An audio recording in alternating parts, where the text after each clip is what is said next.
The scan lasted exactly 11 seconds. To Fleet Admiral Vorath Kess, it was nothing more than a procedural formality. Long before the Voron battle group entered the sector, his intelligence division had already dissected every available fragment of data on the human warship. Their findings filled 40 pages of technical analysis, covering everything from propulsion and weapons to armor composition and combat doctrine. Every conclusion pointed in the same direction, and the live sensor sweep only reinforced it. The vessel, identified as the UES Ironclad, was a relic by modern standards. Its design belonged to another era, its weapons lacked the sophistication of contemporary Voron arsenals, and its aging hull appeared hopelessly outclassed against the firepower assembled before it. On paper, the engagement was already over. The only question remaining was how long the old human battleship would survive once the shooting began. And crewed by a species that had not fought a serious interstellar engagement in 11 years. Vorath Kess was not a being who took unnecessary risks. He had commanded the Voron's 6th expansion fleet for 16 years, and had won 23 engagements across 9 systems. He ordered the scan not because he doubted the intelligence assessment, but because he was the kind of commander who believed in confirming what he already knew. A habit, a ritual, the professional comfort of seeing the numbers match before the shooting started. The scan returned its findings at 0614 hours local fleet time. Vorath Kess read them on his command display. The ironclad was 1.4 kilometers long. Primary armament 12 mass driver batteries rated at a combined output that the Voron tactical system classified as tactically significant against equivalent era targets. Hull composition titanium ceramic composite, adequate against pre-6th generation weapons. Drive system fusion-based maximum tactical velocity, approximately 0.06 c. Crew complement 1 to 100. Shield rating standard for a vessel of this generation. The analysis summary read, Classification Heavy Combatant, Obsolete Generation Threat Rating, Moderate Recommendation, Standard Engagement Protocol, Moderate. Vorath Kess had 12 ships. 3 of them alone outclassed the ironclad in every category the scan had measured. Standard Engagement Protocol meant a coordinated strike from multiple vectors, overwhelming the target's point defense before it could concentrate fire, and a clean kill within 4 minutes. He had done this before exactly this 12 times against vessels of this profile or better. He closed the scan report and opened the engagement order template. What Vorath Kess did not know, what the scan's 11 seconds had not revealed, because the scan had not been designed to look for it, because no species in Voron tactical history had ever thought to build what it was looking for, was that the ironclad scan return was a deliberate construction, not a forgery, not a jamming artifact, a deliberate, engineered, technically perfect representation of exactly what the Voron scan expected to find, generated by a system that the United Earth Navy had spent 4 years building for precisely this scenario. The ironclad's actual armament was not 12 mass driver batteries. The ironclad's actual hull composition was not titanium ceramic composite. The ironclad's actual crew complement was not 1/100. The ironclad's actual drive output was not 0.06 c. And most critically, the thing that the scan had seen and logged and passed to Kess's display as shield rating. Standard was not a standard shield, it was a trap. The UES Ironclad was the most extensively modified warship in the United Earth Navy. And Admiral Sarah Chen, who was not listed anywhere in the Voron intelligence file because she was not aboard the Ironclad, she was in a command post 9 light minutes away watching every sensor feed in real time, had spent 14 months designing exactly what happened next. But first, Vorath needed to do what overconfident commanders always did. He needed to attack. On the Ironclad's bridge, Captain Marcus Iron Cole, 44, from Jacksonville, Florida, 22 years in the UEN, a man whose call sign had been earned in an engagement 11 years ago, where he had kept his previous ship functional through 40 minutes of sustained fire, with hull breaches in 3 sections, and a port engine offline, just by refusing to believe the math that said he should be dead, was watching the Voron fleet formation change on his tactical display. They were moving into standard engagement protocol. Cole had been briefed on Voron's standard engagement protocol so many times that he could recite it in his sleep. He knew what came next. He knew the angles they would use, the firing sequence, the timing of the strike packages. He knew it because Chen had made sure everyone on his crew knew it. Because knowing what was coming was the only thing that let you look like you weren't expecting it. He opened the ship-wide comm. "All hands," he said in the even unhurried voice that his crew had come to understand meant something significant was happening. "This is the captain. They finished their scan. They think they know what we are." He paused. "In about 4 minutes, they're going to find out they're wrong. Hold all systems at standby. Nobody fires before my mark. We let them come." He closed the comm. He looked at his weapons officer, Lieutenant Commander Dana Reyes, 29, from Phoenix, Arizona, the best targeting technician in the UEN's Atlantic Fleet. And she met his eyes across the bridge. "Beautiful morning for a surprise," she said. Cole almost smiled. "Let's not blow it," he said. The Voron fleet began its approach. The program that produced the UES Ironclad had no official name in any public document.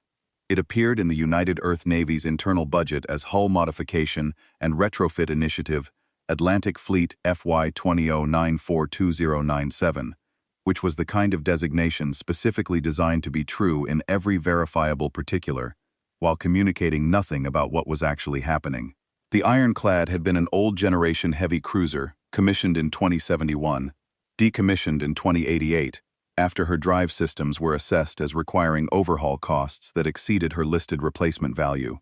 She had sat in the Norfolk Naval Yard's deep storage section for 6 years, collecting dust and bureaucratic indifference, until Admiral Chen had walked through the storage yard on an inspection visit in 2091, stopped in front of the Ironclad's rusted hull, and stood there for a very long time. The yard supervisor had eventually approached and asked if there was something she needed. Chen had said, "Pull me everything you have on this hull's structural integrity, internal frame condition, pressure vessel status, the original construction specs." "Admiral, she's been decommissioned for everything you have," Chen said. Tonight, what the structural reports showed was what Chen had suspected when she stopped in front of the hull. The Ironclad's original construction had been exceptionally conservative in its frame design. Her 2071 builders, a generation of engineers who had lived through a period of significant material science uncertainty and had over-engineered as a matter of professional habit, had given her a skeleton rated for approximately 3 times her listed operational load. The drives were worn out, the weapons were obsolete. The electronics had been stripped for reuse elsewhere, but the bones were extraordinary. Chen had spent 2 weeks building the modification plan before she took it to the Naval Architecture Review Board. The board had looked at the specifications and asked in various polite formulations whether she was serious. She had said yes. They had approved it with 4 dissenting votes, primarily because the project's stated mission profile, advanced tactical deception and engagement research platform, was ambiguous enough to cover almost anything, and because 3 of the 7 board members had served under Chen at some point and had learned that when she wanted something approved, it was worth spending political capital to approve it. The modifications took 4 years. The first modification was the scan deception system. The UN Signals Research Division had spent the better part of a decade studying the scan protocols of the major alien military forces that operated in the regions of space adjacent to human territory. Voron scan technology, the specific emission profile, the frequency bands, the data interpretation algorithms that Voron tactical computers use to classify vessels had been comprehensively mapped through 11 years of passive intelligence collection. The scan deception system used this data to generate a return signal that matched the Voron classification profile for a heavy combatant of a specific obsolete generation. Regardless of what the Ironclad's actual systems emitted, it was in the metaphor that Chen used when briefing people who weren't familiar with signals engineering, like wearing a costume that was made of light, not just dressed up to look a certain way, but generating the specific photons that made every camera in range capture the intended image. The Voron scan had seen exactly what the costume wanted it to see. The second modification was the weapon suite. The Ironclad's listed Armament 12 mass driver batteries was real. They were there. They were functional. And they were exactly what the Voron scan had classified them as. They were also not the Ironclad's primary weapons. The primary weapons were inside the hull. Chen had used the Ironclad's extraordinary frame capacity, the bones rated for 3 times operational load, to house 4 weapon systems that did not exist in any registry of active UN equipment. Not because they hadn't been developed, they had. They existed and classified research documentation as promising but resource-intensive technologies that the standard procurement process had declined to fund for full production because their cost per unit made them impractical for general fleet deployment. They were not impractical for one ship. The first was the Lancer array, 6 focused plasma conduits buried in the ironclad's midsection, capable of generating a directed plasma beam with a cross-section of 4 meters at a range of 200,000 kilometers. Not a weapon that swept or scattered, a weapon that put everything it had into a single point. At full output, the Lancer could penetrate any known hull composition in the galaxy in approximately 1.2 seconds. The Voron scan had seen the mass driver batteries, and not the Lancers, because the Lancers, when cold, had a radar cross-section indistinguishable from structural framing members. The second was the Phantom drive. The ironclad's listed drive output was 0.06 C. The Phantom drive, a second propulsion system running parallel to the main drive, invisible to external scans because it used the same magnetic containment channels as the main drive and was undetectable when dormant, could produce an additional 0.11 C of burst velocity when activated. A ship the Voron had classified as capable of 0.06 C maximum could, for a period of approximately 90 seconds, move at 0.17 C. In a close-range engagement, 0.7 C was the difference between where an enemy's targeting solution said you would be and where you actually were. The third was the mirror armor. The whole surface of the ironclad was not titanium ceramic composite. It was a layered system that included beneath a thin outer layer of conventional composite, which was what the scan had seen, an active photonic dispersal matrix. Directed energy weapons, the primary strike system of the Voron fleet's current generation, functioned by delivering focused electromagnetic energy to a target's hull and inducing thermal and structural failure. The photonic dispersal matrix did not absorb this energy. It reflected it at variable angles across the full surface of the hull. Not perfectly. Some energy always made it through, but enough to reduce the effective damage of a direct energy weapon hit by approximately 60 to 70%. Depending on the weapon's frequency profile, the fourth was Chen's personal design. She called it the anchor. The Voron fleet tactical doctrine, like most fleet doctrines, depended on formation coherence, the ability of individual ships to maintain their relative positions during an engagement, to execute the coordinated firing sequences that maximize their collective firepower, to respond to formation-level commands in real time. Formation coherence depended on drives. A ship whose drives were disrupted, fell out of formation, became a liability, forced the rest of the fleet to compensate. The anchor was a gravitational pulse generator, not a weapon per se, not something that directly harmed enemy ships, that produced a brief, intense gravitational gradient across a volume of space approximately 30,000 kilometers in diameter. Brief, 4.2 seconds. Intense enough to induce the kind of navigational disruption that a ship's drive system experienced as trying to maintain a course through a sudden unexpected gravitational field. The ship didn't break. The ship didn't go dark. The ship simply lurched, lost its precise positional data for 4.2 seconds, fell out of formation geometry by a margin that in any well-drilled fleet required between 40 and 90 seconds of correction before the tactical computer could re-establish the formation. 40 to 90 seconds in which the formation was not a formation. 40 to 90 seconds in which 12 ships that had been coordinating fire were instead 12 individual ships trying to figure out where they were. 40 to 90 seconds during which the ironclad, no longer pretending to be what the scan had said it was, would do what Chen had designed it to do. Chen was in the command post 9 light minutes away, watching every feed. She had a coffee. She did not appear to be anxious. She appeared to be waiting. The Voron fleet moved into engagement position with the precision of 16 years of Vorath Kess's command. It was a thing of real tactical beauty. If you were watching from the right distance, 12 ships, each performing its specific role in the attack geometry, executing the approach in the coordinated silence of a fleet that communicated through quantum-entangled command channels. No lag, no delay, every ship aware of every other ship's position in real time. The outer 3 vessels moved to flanking positions, cutting off lateral escape vectors. The 4 medium-range strikers moved into their firing arcs, each positioned to cover a different quadrant of the ironclad's hull, so that no matter how she maneuvered, at least 2 of them would have clean shots. The 5 heavy vessels at the center, Vorkess's flagship among them, held the forward position, ready to absorb any return fire the ironclad could generate, while the flankers and strikers did their work. Standard protocol textbook. On the ironclad's bridge, Cole watched the formation take shape on his tactical display and felt the specific calm that came from having rehearsed a situation so many times that the real version felt like one more practice run. He had drilled this engagement scenario, Voron's standard attack protocol against a heavy combatant of the ironclad's stated profile, 68 times over the past year.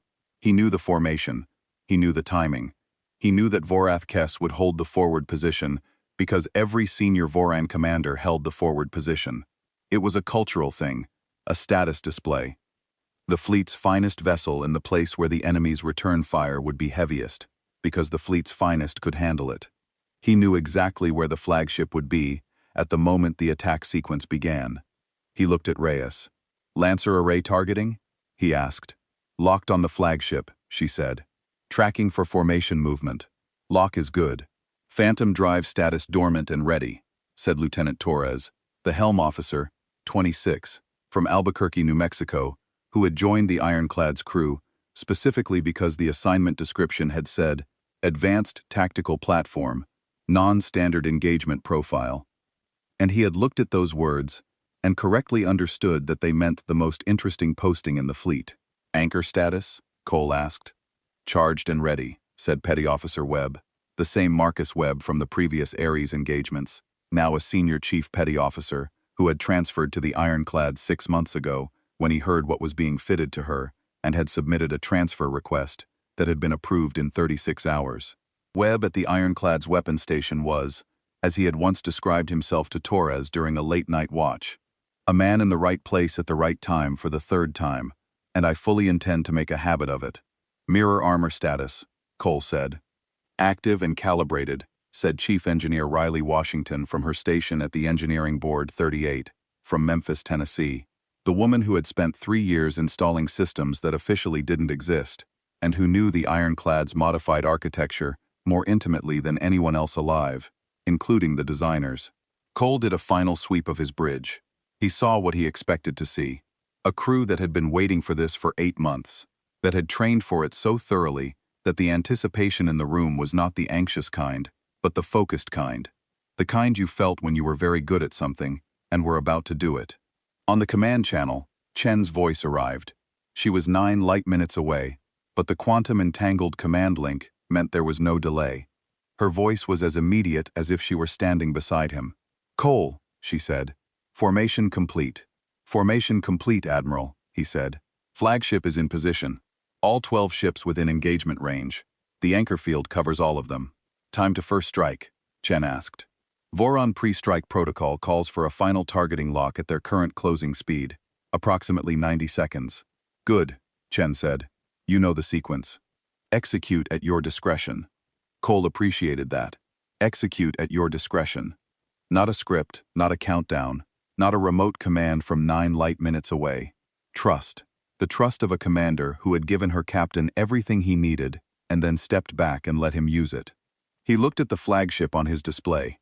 90 seconds he thought about the scan, about Vareth Kess looking at the findings, and seeing moderate threat and obsolete generation, and not seeing anything that wasn't supposed to be there, because Chen had designed the costume so perfectly that there was nothing to see. He thought about 12 victories, about 16 years. 60 seconds, Torres said from the helm. Cole picked up the ship-wide comm. "All hands," he said. 60 seconds. "Remember your training. Remember why we built her this way." He paused. "Let's show them what the scan missed."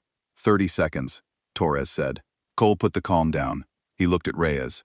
She had both hands on the targeting console. Not tense, just ready. "The way you hold something. You're about to use anchor on my mark," he said. "Then Lancer. Then Phantom.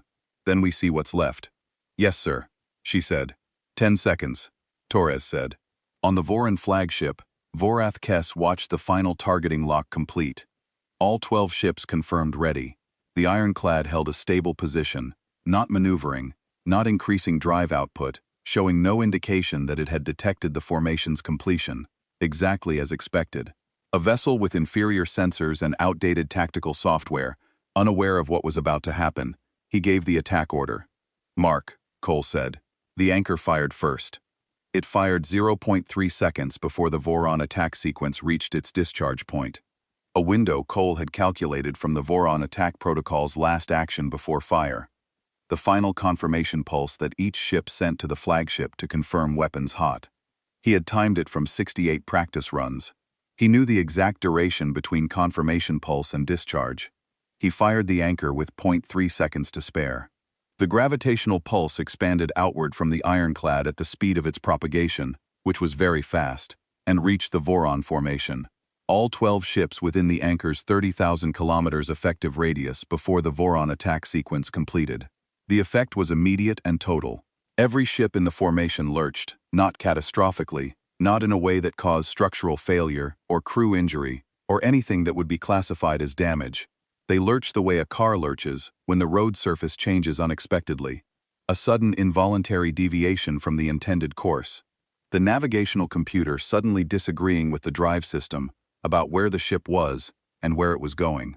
For 4.2 seconds, 12 ships that had been in perfect geometric formation were instead 12 ships executing random micro-corrections against an unexpected gravitational gradient. The Voron attack sequence had been 0.3 seconds from discharge. It did not discharge. A coordinated multi-ship attack sequence required all participants to be in their designated positions within a tolerance of approximately 200 meters at the moment of fire. The anchor had moved each ship by between 400 and 1,200 meters from its designated position. The sequence safety protocol, which existed in every fleet attack systems because firing at the wrong angle when your fleetmates were in the path, was a self-inflicted catastrophe, detected the positional deviation, and suspended the attack sequence automatically. The Voron fleet coordinated strike did not fire. The ironclad fired instead.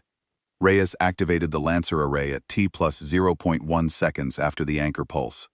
6 focused plasma conduits, cold for 14 months of the voyage to this sector, hot for the last 30 minutes of Chen's pre-engagement checklist, discharged simultaneously at the Voron flagship. At 200,000 kilometers, the Lancer's cross-section was 4 meters. The flagship's hull was rated for the standard Voron current-generation defensive profile, which was designed to absorb or deflect virtually everything in the catalogued arsenal of known hostile species. The Lancer was not in the catalogued arsenal.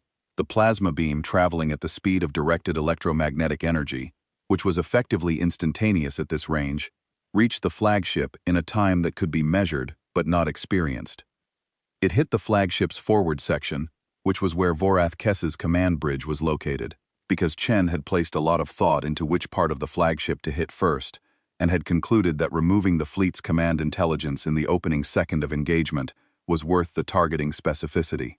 The flagship's forward section ceased to maintain structural integrity in approximately 1.4 seconds. The flagship did not explode. Explosions required fuel, and directed plasma didn't create explosions. It created heat. And at the energy levels the Lancer delivered, heat was a technical understatement for what happened at the molecular level to any material it contacted. The forward section became very bright for approximately 2 seconds, and then became dispersed matter. The Voron fleet had 11 ships and no command structure. Cole activated the Phantom Drive. The ironclad went from 0.06 C to 0.7 C in the 2.8 seconds the Phantom Drive's burst acceleration required. The Voron tactical computers, which had been calculating targeting solutions based on the ironclad's listed maximum velocity of 0.06 C, updated their data and found a vessel that was moving at nearly 3 times its supposed maximum in a direction that the targeting solution had not predicted. The 11 surviving ships, still recovering from the anchor's disruption and now leaderless, executed their individually programmed responses to a primary threat, which was identify, target, fire. Targeting at 0.17 C was a different problem than targeting at 0.06 C. The ironclad was not where the targeting solution said it would be. 11 ships fired, some of them hit. The mirror armor deflecting 65% of the energy weapon strikes held through the first volley. Cole felt the hits.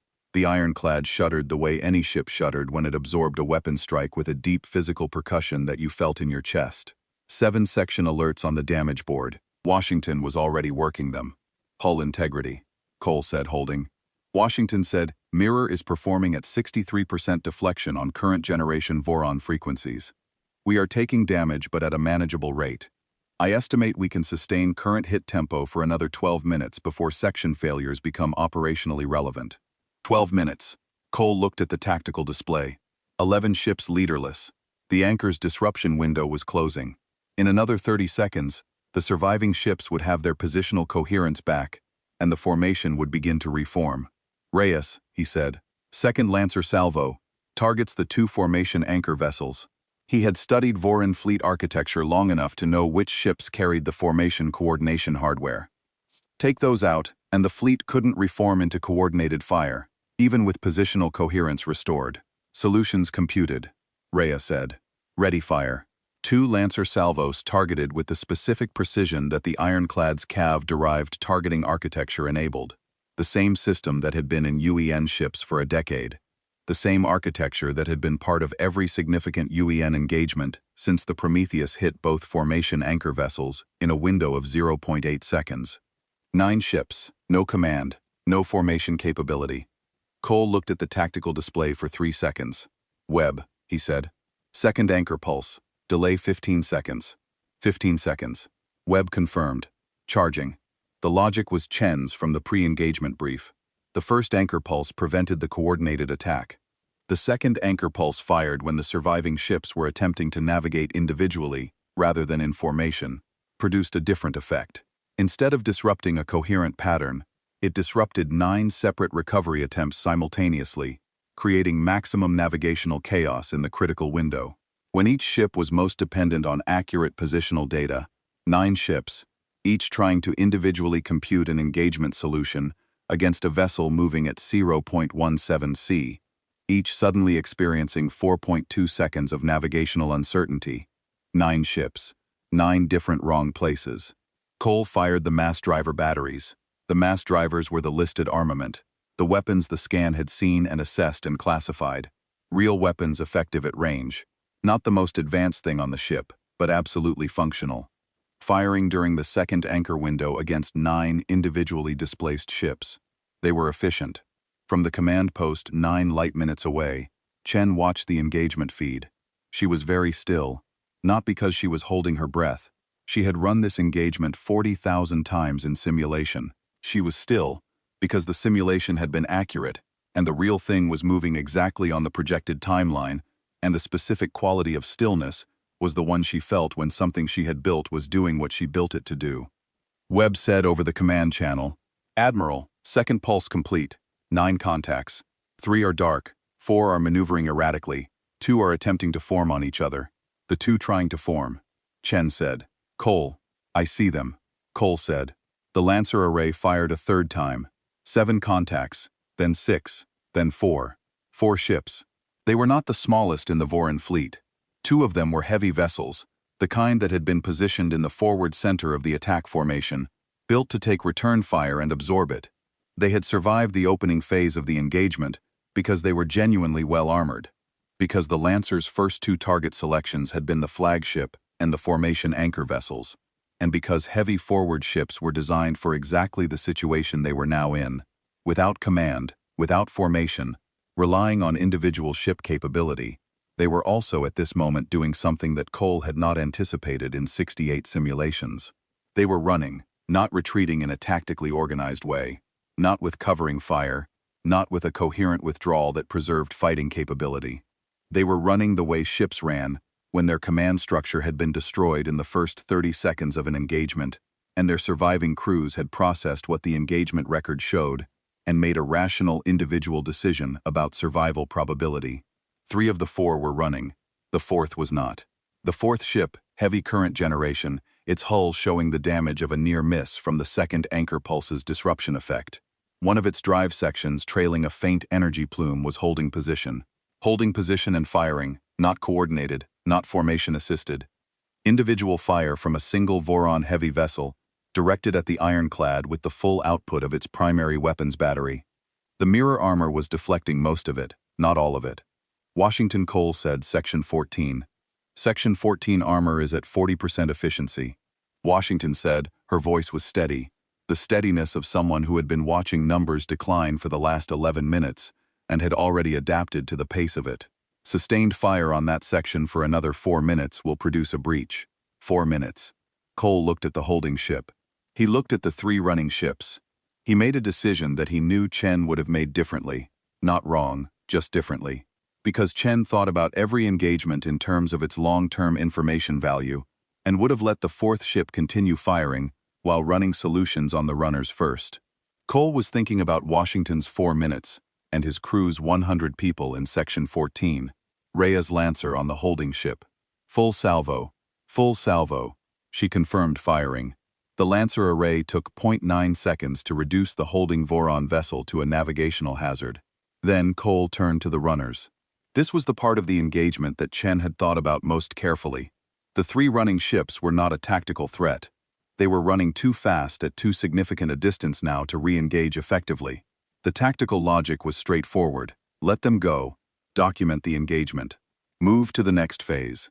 Letting survivors reach their home command was in conventional military thinking, the kind of thing that you did when you wanted the enemy to know what had happened, so they could decide to stop. But Chen's pre-engagement brief had included a section on the 3 running ships. She had thought about it from the Voron perspective. What did 3 surviving ships tell the Voron High Command when they arrived home? They told them that a human vessel had destroyed 9 ships from a 12-ship battle group in under 17 minutes. They told them that the human vessel had used weapons they didn't know existed, a drive they hadn't expected, and a defense system that had significantly degraded their primary weapon type. They told them everything, and the Voron High Command receiving this information would do one of 2 things: recalibrate their threat assessment of humanity significantly upward, or send a larger fleet to investigate and confirm. A larger fleet coming to the same sector where the colonies Chen was protecting were located. She had written a line in the pre-engagement brief. The engagement objective is not ship kills. The engagement objective is message delivery. What message do we send, and to whom do we send it? The message she had decided on was not, we can destroy a 12-ship battle group.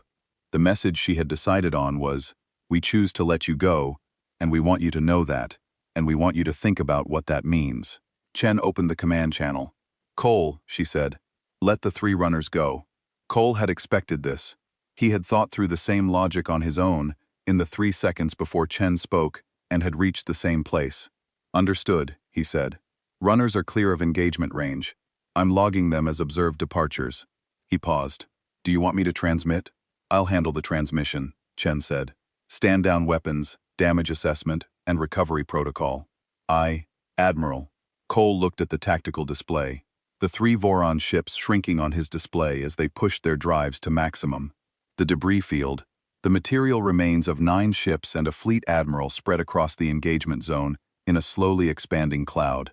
He opened the ship-wide comm. All hands. This is the captain. Engagement complete. All systems stand down from combat status.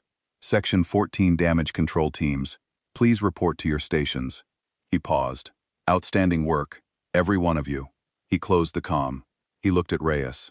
She was running the post-engagement targeting system diagnostic, with the specific focused calm of someone who had just done something significant and was not going to make a production of it. He looked at Torres, who was looking at the departing Voron ships on his navigation display with an expression that was somewhere between professional satisfaction and genuine awe. He looked at Webb, who was looking at nobody, just running a post-fire systems check with the head-down focus of a weapons specialist who understood that the checklist existed for a reason. Cole sat back in the command chair. In the command post 9 light minutes away, Chen was writing a transmission. The transmission was sent on standard Voron military frequencies, formatted in Voron command protocol, addressed to the Voron Strategic High Command. Chen had written it in 3 drafts. The first draft was 22 sentences. The second was 9. The third was 4 sentences. And it was the right length because what she needed to say did not require elaboration. The transmission read, "This message is from Admiral Sarah Chen, United Earth Navy. On this date, your 6th Expansion Fleet Battle Group engaged the human vessel UES Ironclad in this sector. The battle group did not survive the engagement. 3 vessels were allowed to withdraw so that this message could be delivered. The engagement was not a defense of the Ironclad. The Ironclad was not threatened. The engagement was a demonstration conducted against a 12-ship Voron battle group under your most decorated fleet commander, to establish a data point that your strategic planning division will require for accurate threat assessment of the United Earth Republic. The UE's ironclad is one vessel. The United Earth Republic has 43 such vessels in various stages of the same modification program. This is verifiable through the construction records at the Norfolk, Breton, and Pearl Harbor naval facilities, which we have made available to your intelligence services at the attached coordinates. We are not hiding this information. We would like you to have it. We do not want war with the Voron. The colonies in this sector are civilian installations. If you send further military assets into this sector, we will defend those colonies with the full capability of our naval forces. If you do not send further military assets into this sector, we will not pursue this matter further. The choice is entirely yours. We have already made ours. She read it once more. She sent it. Then she sent a second transmission on a different frequency. This one was not to the Voron. It was to the 7 Voron-adjacent civilian shipping operations that used lanes passing through the sector, commercial vessels mostly, running cargo and passenger routes that happened to pass close to the engagement zone. Chen's intelligence team had identified them 3 weeks ago and had prepared this second transmission carefully. It said civilian shipping notice the sector designated reference 7 Alpha has been the site of a military engagement involving United Earth Republic naval forces and the Voron 6th Expansion Fleet. The engagement is concluded. Civilian routes through reference 7 Alpha are clear and safe. Republic naval forces are standing by to assist any civilian vessel requiring support in the sector. This transmission was not strategic in the military sense. It was strategic in the other sense. The sense that Chen had been thinking about since the moment the Concord expulsion resolution had been read in a hall where 400 species applauded. The galaxy talked. Civilian shipping captains talked. They talked to other shipping captains, to port authority administrators, to the commercial networks that moved goods and people across systems. They talked about what sectors were safe and what sectors weren't, and who they had dealt with, and what the dealing had been like. A military victory heard about through official channels produced one kind of reputation. A military victory heard about through the commercial shipping gossip network, accompanied by a notice that said, "The route is safe, and Republic forces are standing by to help you if you need it." That produced a different kind of reputation entirely. Chen was building both simultaneously. She was always building both simultaneously. The 3 Voron survivors reached Voron Strategic Command 14 days later. Their after-action report was classified to the highest level within 6 hours of arrival. But the classification had gaps. It always did, because ships had crew, and crew had families, and families talked. Within 3 weeks, the essential facts of the engagement were available through informal channels, in at least 4 systems. The Voron Strategic High Command's official response took 41 days. It was not another battle group. It was a communication formal transmitted through the standard interstellar diplomatic frequency, addressed to the United Earth Republic's diplomatic registry. It acknowledged the engagement. It did not offer an apology. The Voron didn't apologize any more than any major military civilization did, and Chen hadn't expected one. It said in the precise language of a government that was carefully not admitting that it had just recalibrated its threat assessment of a civilization it had previously considered of secondary concern. The Voron Strategic Command notes the circumstances of the recent sector engagement and is reviewing the standing orders applicable to UER-adjacent space. Pending the completion of this review, foreign military assets will maintain a respectful boundary from UER territorial designations. Respectful boundary. Chen read the phrase twice. She had not heard the word respectful in a Voron military communication before. She called Cole on the quantum link. The ironclad was still in the sector undergoing repairs. Section 14 had needed significant work, and Washington's team had been added for 3 weeks. Cole answered from the engineering bay, where he had apparently been watching the work. They said, "Respectful," Chen told him. A pause. "Respectful," Cole repeated. "Respectful," Chen confirmed. Another pause. "All 43 of those modifications," Cole said. "Are they actually?" "No," Chen said. "We have 7. But 43 is what we told them, and 43 is what they're going to be planning around, which means we have the time to build them." Cole was quiet for a moment. "You sent them the naval facility records yourself," he said. "I sent them the naval facility records of our current construction capacity," Chen said. which shows that we are capable of building 43 modified vessels in the time frame I told them, which is true. The records don't say how many we've finished. She paused. There's a difference between what exists and what is possible. I want them planning around what's possible. Cole thought about the scan about Vorath Kess reading moderate threat and obsolete generation from a ship that had been none of those things. They scanned us, he said. They saw what you wanted them to see. They scanned us, Chen said, and they saw what they expected to see. I just made sure the expectation was wrong. She looked at the engagement record on her display. 11 minutes, 9 ships, 1 ironclad, Section 14 damage that was being fixed. The scan was the whole plan. If the scan had been right, they would have engaged carefully. They would have used every asset optimally. They would have been much harder to beat. But because they thought we were easy, Cole said. Because they thought we were easy, Chen said. They were exactly where I needed them to be, doing exactly what I needed them to do, in exactly the order I needed them to do it. Overconfidence is a vulnerability. We gave them the information that produced the overconfidence. The scan was the weapon. The Lancer was just the follow-through. Cole looked at the repair work on Section 14. 43 ships, he said. When are you actually going to tell me how many we have? When we have 43, Chen said. He almost laughed. Respectful boundary, he said. Respectful boundary, she confirmed. She closed the channel. She looked at the engagement record one more time. The scan data, the ironclad, as Vorath Kess had seen it. Moderate threat, obsolete generation. She thought about all the things the scan had missed. She thought about the 43 ships that didn't exist yet. She thought about the next sector. The next commander who would order a scan and receive exactly what she wanted them to receive. She picked up her coffee. It was still warm. She had timed it perfectly.